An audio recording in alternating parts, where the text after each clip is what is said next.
69,000 शिक्षक भर्ती के भाई बहनों को नमस्कार। आज कुछ विशेष बातों को मैं रखना चाहता हूँ, कोर्ट संबंधित बातों को। तो देखिए, 26 फरवरी को कोर्ट में डेट लगी हुई है और उम्मीद ये है कि अब ऑर्डर रिज़र्व होने वाला है। हो सकता है 90% उम्मीद है 26 को रिज़र्व हो जाए ऑर्डर, या 27 को रिज़र्व हो जाए ऑर्डर। तो बहुत से भाई बहन का फ़ोन आया था कि विवेक भाई, हम लोग कहीं याची नहीं बने हैं, आप याची बना दीजिए। तो मैं बताना चाहूँगा कि एक याचिका जनरल की हमारी 23 फरवरी को पड़ जाएगी, सुबह 10 बजे फाइल अंदर चली जाएगी।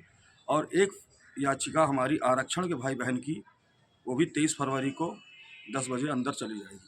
तो हम सभी भाई बहन से निवेदन करना चाहेंगे, जो अभी तक याची नहीं बने हैं उनके लिए अंतिम मौका है। उसके बाद फिर कोई याची नहीं बन पाएगा। आप 10-20 हज़ार भी खर्च करेंगे तो कोई याची नहीं बना पाएगा। ऑर्डर रिजर्व होने के बाद कोई याची नहीं बन पाएगा। इसलिए जो अभी तक याची नहीं बने हैं उनसे निवेदन है कि वो याची बन जाएं। मेरा मोबाइल नंबर है 8299414627, 8299414627 पर मुझे कॉल कर सकते हैं। यही मेरा व्हाट्सअप नंबर है, इस पर अपने डॉक्यूमेंट भेज सकते हैं। अच्छा, मैं देखता हूँ कुछ लोग मेरे खिलाफ निगेटिव बोल रहे हैं। वो ये कहते हैं कि उनका एक नंबर कम है। वो आरक्षण की याचिका डालते हैं, वो जर्नल की याचिका डालते हैं। मैं लोगों को बताना चाहूँगा, 2249 लोगों का नंबर पीएनपी से बढ़ा है, उसमें एक नाम मेरा भी है। और मैं आंसर की का ऑर्डर लगा के याची बना हूँ, जो कि नियम है। नंबर नहीं बढ़ा वो पीएनपी गलती है ना, नहीं तो मेरा 97 होता। तो कहने का मतलब ये है, बड़े बड़े वकीलों से राय लिया गया था तब मैं याची बना हूँ और मैं सुरक्षित हूँ। मैं इसी वैकेंसी में हूँ और मेरा 65 से ऊपर गुणांक है। और जिसको सबूत चाहिए मुझे फ़ोन कर सकता है मेरे मोबाइल नंबर पर। मैं इलाहाबाद की याचिका में हूँ, इसके लिए आप निश्चिंत रहिए। और मेरे नाम से धरना चला है। ऐसे ऐसे लोग हैं जो पीठ पीछे कमेंट करते रहते हैं, जो कभी धरने में नहीं आए, पुलिस की लाठी डंडा नहीं खाए, जेल नहीं गए, वो हमारे पीठ पीछे कमेंट करते हैं कि वो दोनों की याचिका डाल रहे हैं, आरक्षण की, जर्नल की। अरे हमारे साथ आरक्षण और जर्नल दोनों के भाई बहन जुड़े हुए हैं। हमारे नाम से 22,000 का भी धरना चला, हमारे नाम से पूर्ण समाज में धरना चला। जो हमारे पास भाई बहन आएंगे वो किसी भी जात धर्म के, हम उनको निराश नहीं कर सकते हैं। देखिए, हमारा उद्देश्य हरदम यही रहा कि सभी लोग खुश रहो। कोई याची बना रहा तो याची बनाओ, ठीक है। कोई धरना चला रहा धरना चलाओ, कोई डेलीगेशन कर रहा डेलीगेशन करो। हम कभी किसी के हरदम पक्ष में रहे, किसी के खिलाफ नहीं बोले।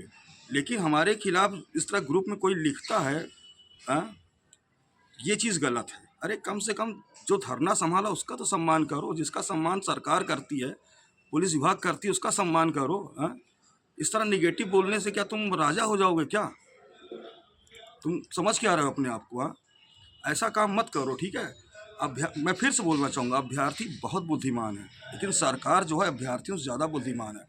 क्या सही है क्या गलत अभ्यर्थी सब जानते हैं, ठीक है। इस समय मुद्दा सिर्फ नौकरी का है, राजनीति का नहीं है, कोई नेतागिरी का नहीं है। इसलिए मैं साफ तौर से निवेदन करना चाहता हूँ कि पहले नौकरी प्राथमिकता होती है, ठीक है। नौकरी ले लीजिए, अब जो आरोप प्रत्यारोप बाद में लगा लेना। जिसको समस्या हो वो फ़ोन कर सकते हैं हमें, ठीक है।